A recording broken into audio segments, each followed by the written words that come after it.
Le monde de la double exposition est un monde fabuleux à explorer. Et pour vous aider dans vos premiers pas, j'ai 5 situations à vous proposer et on explore ça maintenant.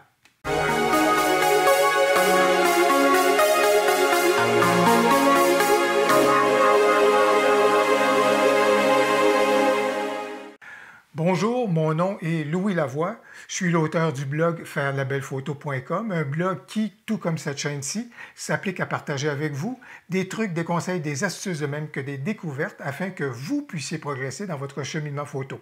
Vous aimez des vidéos comme celle-ci ou vous aimez mes vidéos, n'hésitez donc pas à cliquer sur j'aime et à vous abonner à ma chaîne. Le monde de la double exposition, c'est un monde qui est fabuleux parce qu'on compose des univers, on agence des scènes ensemble qui nous amènent à voir les choses d'une façon très différente. Et c'est extrêmement intéressant, donc, non seulement au niveau de la création, mais aussi dans notre appréciation, nous comme lecteurs de photos de double exposition, c'est toujours très intéressant et très stimulant à voir. Et je dois vous dire que j'ai énormément de plaisir à faire de la double exposition avec mon nouveau boîtier, le EOS R donc de Canon. Je vais revenir en temps et lieu quand je vais reparler de mon utilisation du boîtier, de ses qualités, de ses caractéristiques et aussi de certains éléments de réglage que je vais vouloir vous suggérer. J'y reviendrai en temps et lieu. Mais pour aujourd'hui, j'ai donc 5 situations, si vous voulez, à vous suggérer, 5 façons de faire au niveau de la double exposition. En fait, c'est plus 5 compositions possibles à faire pour vous aider donc à faire vos premiers pas au niveau de la double exposition. Encore une fois, je le répète, pour ceux et celles qui n'ont pas la possibilité de faire de la double exposition à l'intérieur de leur boîtier, il y a toujours des options potentielles. Évidemment, le photomontage. Alors, si vous êtes intéressé à connaître un peu plus comment faire du photomontage dans Luminar, j'ai donc fait une vidéo à ce sujet-là. Vous allez la retrouver juste ici. Ou encore, évidemment, on peut toujours se rabattre sur les reflets. C'est toujours formidable à utiliser les reflets dans les vitrines pour agencer et amalgamer deux mondes qui sont tout à fait distincts. Mais pour aujourd'hui, on se consacre donc à la double exposition et 5 pistes potentielles pour faire vos premiers pas au niveau de la double exposition. Ma première possibilité, elle est toute simple, mais elle est très efficace. C'est-à-dire qu'on peut travailler avec un trépied ou encore en s'assurant de ne pas bouger notre boîtier d'une photo à l'autre, mais on est capable donc de faire une photo du même lieu, de la même scène, si vous voulez, et là, les éléments vont s'ajouter les uns aux autres. Et dans ce cas ici, c'est la technique que j'ai utilisée à la gare centrale de New York, et les personnages d'une photo se sont donc jumelés aux personnages de l'autre photo.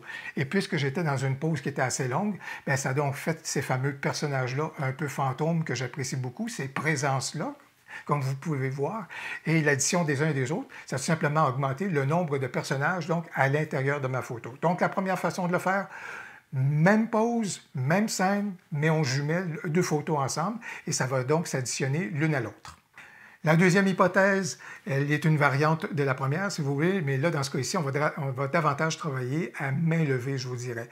Et on se retrouve à un endroit qui est intéressant, on fait une composition qui est intéressante, et encore une fois, ici, on va jumeler une photo avec une autre, à deux moments donc qui sont évidemment distincts, avec des personnages qui sont distincts, peut-être parfois même avec une photo où est-ce qu'il n'y a pas de personnage, et dans la deuxième, on va attendre qu'il y ait un personnage qui surgisse dans notre scène.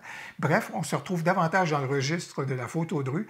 Parfois, ça fait des choses extrêmement intéressantes et parfois tout à fait incongrues, comme ça a été le cas au niveau du train, donc, que j'ai photographié, que je savais qu'il s'en venait.